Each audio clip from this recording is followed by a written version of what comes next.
Assalamu alaikum, first year students. So, I hope you all had a very good Eid, and though we could not go out and meet a lot of people on Eid, and there wasn't much activity outdoors, but still, because most of us have been fasting, so it was good to have um, Eid after that, and we all know that it is an occasion of festivity. So, some kind of celebration, even if we are home only with our own immediate families, I think some kind of celebration we all have on Eid. So, today I have brought this paper of first year. This is a model paper of first year, and since the book we are teaching in first year is a new book, and I think most of you will be, all of you almost, those who are appearing in first year exam for the first time, will have the first experience with this, with a question paper on this book. So today we will discuss the model paper, the content. Earlier we discussed the model paper, but that was done for the purpose of getting to know the pattern of the paper. Today we will talk about the content. We will see how is it that you answer the questions. So you have to answer the questions in 40 to 50 words each. We'll start with section B. Some other day we will do section A also, and we will discuss some of the things, grammar things that are there in section A to be discussed. Now section B has 9 questions in all, and you have to attempt 7 questions in just 40 to 50 words each, and every question carries 4 marks. Now you do not have to decide how much to write for 4 marks, because they have already given you the word limit, that is 40 to 50 words each. Now looking at the first question, it says, what is the young seagull afraid of? What was he afraid of? He was afraid of flying, basically. He was afraid of flying because he thought he was afraid of leaving his home. He was afraid of flying because he had this fear that he might fall down and injure himself or drown himself in the water. So he felt safer at the ledge where he was born. So what will you say? That you will say the young seagull was afraid of flying. He was afraid of leaving his home and diving into the air all by himself, and he felt that he may fall into the depths of the water or drown himself into the depth of the water, and he will have no solid platform under his feet once he flew. तो ये वो सब चीज़ें हैं जिनसे वो afraid था. Then the second question से, और ये तकरीबन 40 to 50 words ही आपके बनेंगे. Compare and contrast the youth of today with ideal youth of Quaid-e-Azam. Now this question, the answer to this question can differ from person to person, because they have asked, it is a kind of question where your own opinion matters. They have asked you about the youth of today, and they've asked you to compare it with the ideal youth of Quaid-e-Azam. Now, the ideal youth of Quaid-e-Azam was that the one that was aware of the fifth columnist, the ones who could work hard for their country, while at the same time being aware of the troubles that may be there and the people who are there around them. And then you compare them with the youth of today. Now, when you compare them with the youth of today, it's your own point of view. How do you look at the youth of today? There may be people who think that the youth of today is more or less the same, is more or less the ideal youth of Quaid-e-Azam. And there are other people who will think, no, there is a big difference. But then in this question, you have to delineate, you have to point out the difference. You cannot say, ऐसे सवालों में आप सिर्फ ये नहीं कह सकते कि आज की यूथ उतनी अच्छी नहीं है जितना ये आइडियल यूथ. नो, आपने आइडियल यूथ के बारे में भी आपको पता होना चाहिए Quaid-e-Azam की, और साथ ही साथ जब आप when you will compare it with the youth of today, then you should have some solid points in mind कि आप जब कंपेयर करें तो किन ग्राउंड्स पे कंपेयर करें. क्या आज की यूथ उतनी हार्ड वर्किंग नहीं है? क्या आज की यूथ उतनी अवेयर नहीं है? क्या आज की यूथ मेहनत पे उतना यकीन नहीं रखती? I mean, what are the things, what are the points, what are the criteria on which you can compare and contrast, and to what effect? I mean, do you think that the youth of today is far behind or far ahead of the ideal youth of Quaid-e-Azam? How do you look at it? Then the next question you have is from It's Country for Me. This, if you remember from the book, is a lesson about a young boy, Joel. And Joel, we see, is somebody who lives in the countryside, but he, with his family, and they have a farm that they take care of, and he does a lot of work. But then he's somebody who likes to live this life, who likes to support his family, who likes to work for his father, for his brothers and everyone. तो अब यहाँ पर सवाल आपसे ये पूछा है, in what ways does Joel play the role of an adult? कि he is a teenager, लेकिन ऐसा कैसे होता है कि वो he does the work of a teenager means कि work of an adult means कि वो एक बड़े आदमी की तरह काम करता है. तो आपने इस सवाल को जब जवाब करना है, देना है, तो आपने ये बताना है कि he is, there are duties that he do, and what are the two big duties that he does? One is that he helps his brothers and his mother and his family in a way. He helps his family in daily chores, in daily small activities around the farm, and he helps them run the farm, and he offers support to his family. So here when they ask you in what ways does Joel play the role of an adult, we tell that he helps his family run the farm, he supports them in the daily chores or in the everyday activities that are going around the farm. So in this way he at the same time he lends his family a hand. जब भी उसके घर वाले कुछ काम करते हैं तो वो उनकी मदद करता है, उनको चीज़ें ला कर देता है, पकड़ाता है. So you can say that he run, and even in the beginning of the lesson you see that he on his mother's instruction he goes and feeds the lamb. So he lends his family a hand, especially his brothers and his father, a hand in farming. So in this way he does all those things that adults are supposed to do, and these are, you can say that these are important for him to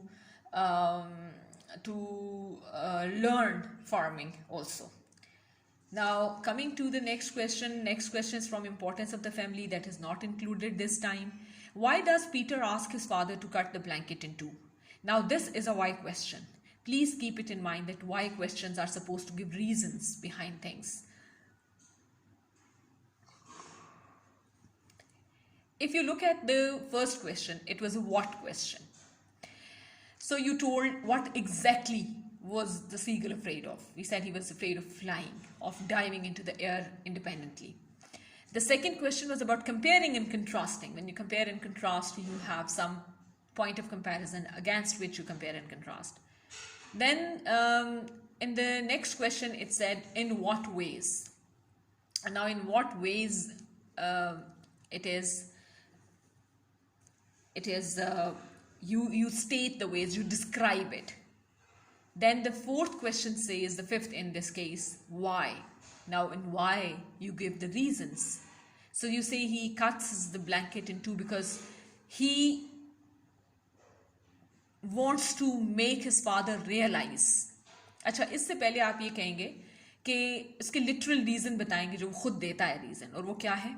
You'll say that he wants his father to cut the blanket in two, so that when his father grows old and he's sending him away, he can give one of the pieces of the blanket to his father as an old man when he leaves the house. So, and then you give, this is literal reason that he gives. इस literal reason के बाद इसमें कुछ interpretive भी है, thematic भी बात है। और थीमेटिक बात ये है कि you will also say that in this way he wants to make his father realise how rude it is to send your own parents away when they are old. तो ये इसकी रीजन है। फिर है जी, how did the vitamin pills become the symbol of responsibility. Now this is a how question. Now how does that happen? जैसे vitamin pills कैसे एक सिंबल ऑफ रिस्पॉन्सिबिलिटी बन जाते हैं? वो इस तरह सिंबल ऑफ रिस्पॉन्सिबिलिटी बन जाते हैं that Minta's mother had said to her in the hospital that Minta should take care of her father's vitamin intake while her mother is not there. I mean, she is dead.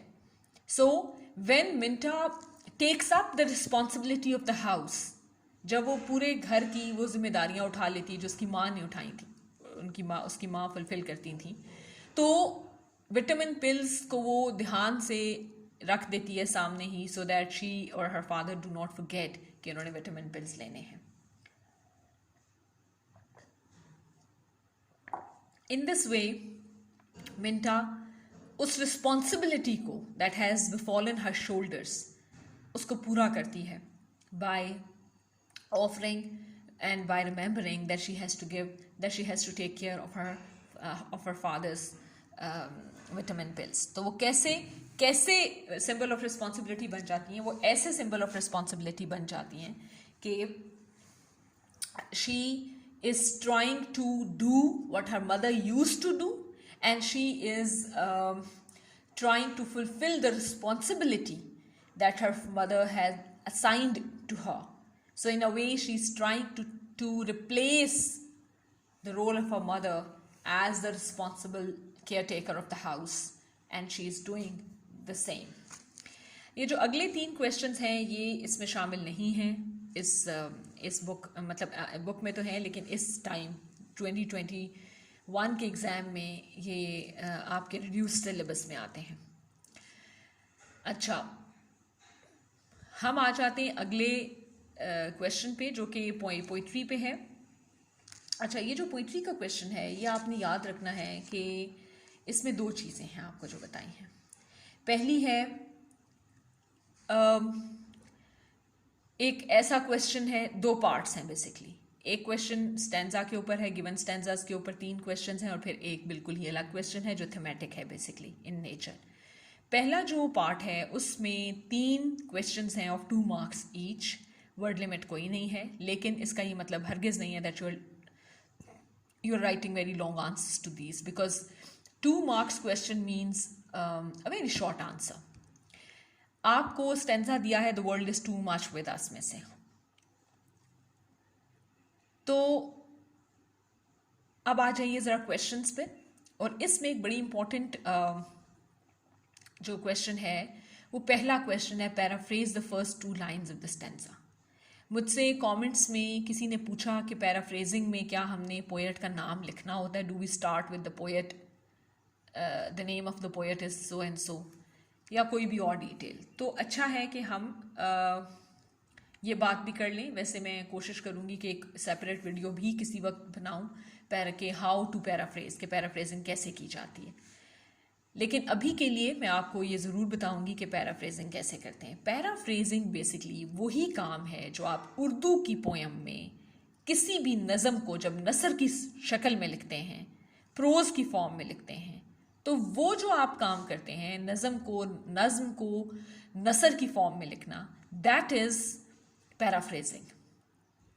Paraphrasing के अंदर आपने किसी poet का नाम नहीं लिखना होता, आपने पोएम का नाम नहीं लिखना होता। You simply have to rewrite those lines of the poem, those verses in plain pros.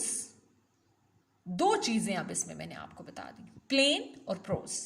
Plain means simplify it, आप सिंप्लीफाई कर सकते हैं, लेकिन सिंप्लीफाई भी वहाँ जहाँ ज़रूरत हो। अगर तो सारे वर्ड्स ऐसे हैं जो कि आम से लफ्ज़ हैं, उनको किसी सिंप्लीफाई करने की ज़रूरत नहीं है, तो ज़रूरी नहीं है कि आप बिल्कुल ही आम और नोन वर्ड्स को सिंप्लीफाई करें।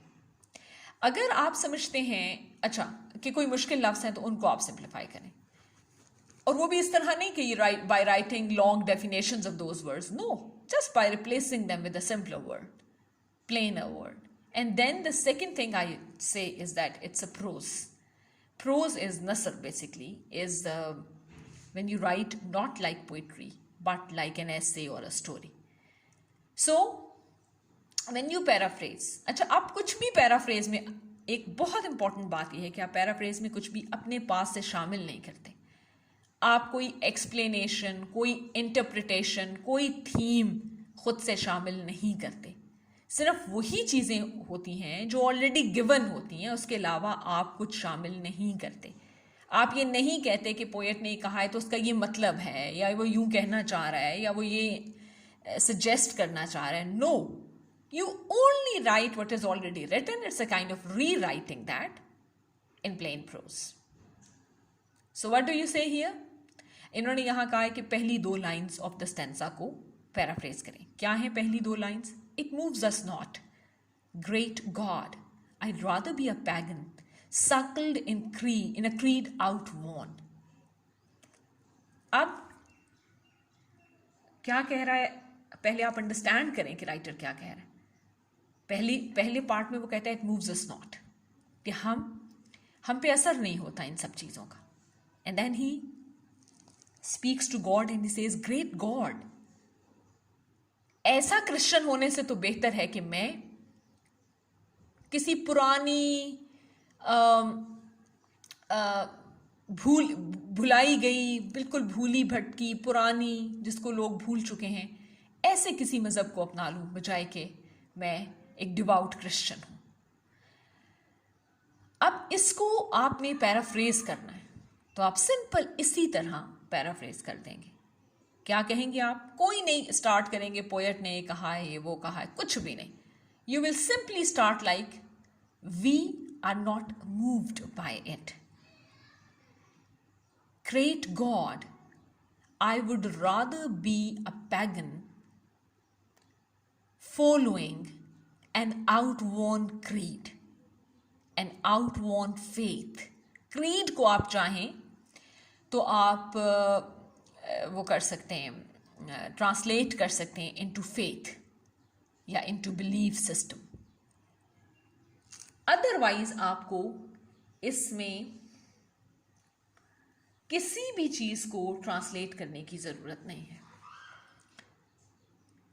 सो सिंपली क्या इसकी हमने की पैराफ्रेजिंग, देखें, we are not moved by it. अब आप चाहे तो मूव्ड लिख दें, चाहे अफेक्टेड लिख दें with capital AFFECTED. We are not affected by it, full stop. Great God, I would rather be a pagan following an outworn belief system or outworn faith. बस, full stop, that's it. आपने नहीं बताया, हमने ये नहीं कहा कि इसका क्या मतलब है, वो क्या कहना चाह रहा है, वो इन्वोक कर रहा है गॉड को और क्यों कह रहा है सब कुछ. No, he simply restated, rewrote these lines in a simpler, plainer prose. अगले सवाल पर आ जाए. Right the rhyme scheme of the stanza. अच्छा, राइम स्कीम बनाने का देखिए ये तरीका होता है. राइम स्कीम क्या होता है कि जो last words of every verse हैं वो आपस में राइम कर रहे हैं कि नहीं. इस स्टेंजा की राइम स्कीम क्या है? ए